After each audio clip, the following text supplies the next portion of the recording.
दोस्तों फिर से आ गया हूँ एक न्यू कंपेयर वीडियो लेकर। आज का वीडियो में मैं कंपेयर करने वाला हूँ आईएएस और आईपीएस की पावर के बारे में। सरकारी नौकरी में से सबसे प्रतिष्ठित और सबसे बेस्ट नौकरी माने जाने वाली आईएएस और आईपीएस को माना जाती है, क्योंकि इसमें पावर, सैलरी और फ्री फैसिलिटी के साथ देश सेवा का मौका भी मिलती है।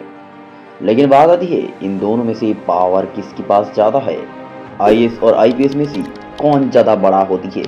इन सारे सवाल के ऊपर डिस्कस करेंगे। बने रहिए वीडियो के अंत तक। Let's get started. IAS and IPS compare. तो आईपीएस का फुल फॉर्म होती है इंडियन पुलिस सर्विस, हिंदी में कहती है भारतीय पुलिस सेवा। आईपीएस का काम होती है देश का सेवा करना। हालांकि आईएएस और आईपीएस दोनों का काम है देश का सेवा करना, लेकिन आईपीएस का जो रोल रहती है वो है crime investigation, law and order maintaining, law enforcement, public order आदि में एक आईपीएस ऑफिसर काम करता है। वही आईएएस का फुल फॉर्म होती है इंडियन एडमिनिस्ट्रेटिव सर्विस, हिंदी में कहती है भारतीय प्रशासन सेवा। आईएएस का काम होती है policy formation, policy implementation, bureaucratic governance, public administration. इन सारी काम होती है एक आईएएस ऑफिसर की। आइए आप इसकी इतिहास के बारे में जान लेते हैं। आईएएस की शुरुआत अंग्रेज सरकार के द्वारा साल 1854 में हुई थी। तब इनको इंडियन सिविल सर्विस के नाम से जाने जाते हैं। बाद में आजाद भारत में 26 जनवरी 1950 में इंडियाज एडमिनिस्ट्रेटिव सर्विस के नाम से शुरू किया गया। वही आईपीएस की शुरुआत हुई थी 1905 में इंपीरियल पुलिस के नाम से। बाद में 1948 में आजाद भारत में इंडियन पुलिस सर्विस बनाया गया। यूनिफॉर्म, आईएएस और आईपीएस का यूनिफॉर्म बहुत ही मैटर करती है। पहले आईएएस का बात कर लेते हैं।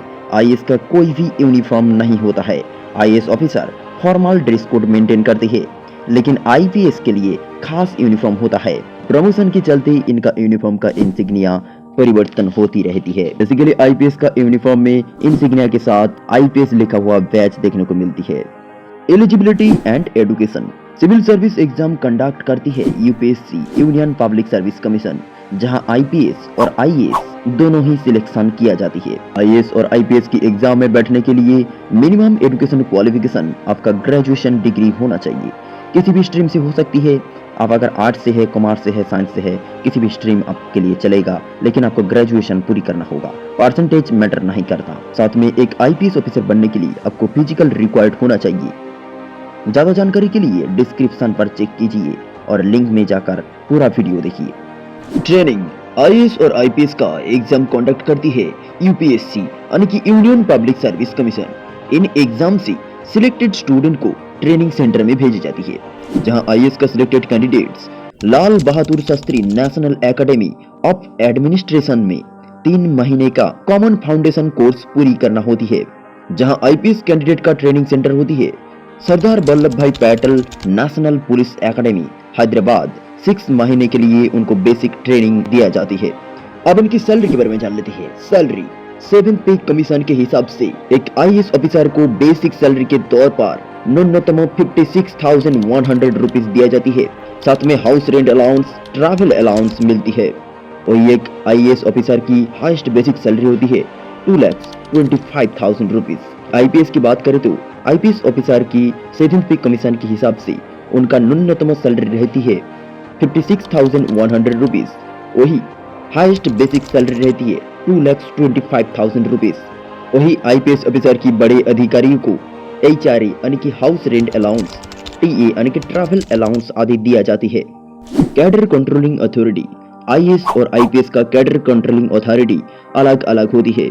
आईएएस का कैडर कंट्रोलिंग अथॉरिटी होती है मिनिस्ट्री ऑफ पर्सनल यानी प्रधानमंत्री को खबर करती है। वही आईपीएस का कैडर कंट्रोलिंग अथॉरिटी होती है होम मिनिस्ट्री यानी गृह मंत्री को खबर करती है।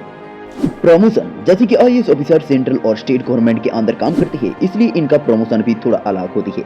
आईएएस ऑफिसर का हाईएस्ट पोस्ट रहती है कैबिनेट सेक्रेटरी का। वही एक स्टेट में आईएएस ऑफिसर का हाईएस्ट पोस्ट रहती है चीफ सेक्रेटरी का। बात करें आईपीएस ऑफिसर की हाईएस्ट प्रमोशन की, वो होती है डीजीपी यानी कि डायरेक्टर जनरल ऑफ पुलिस, जो एक स्टेट पुलिस का हेड पुलिस होता है।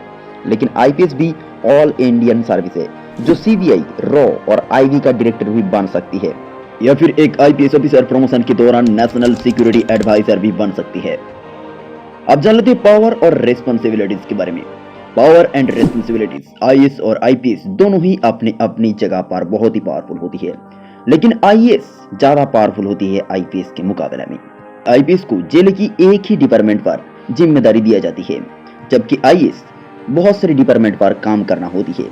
लेकिन जब आईएएस और आईपीएस ऑफिसर आमने सामने होती है, तब आईपीएस ऑफिसर को आईएएस सैल्यूट करती है। वो भी आईपीएस ऑफिसर जब फुल वर्दी में रहती है और अपनी माथे पर जब कैप पहनती है, तब उनको सैल्यूट करना पड़ती है। विदाउट कैप सैल्यूट करना मैंडेटरी नहीं होता है।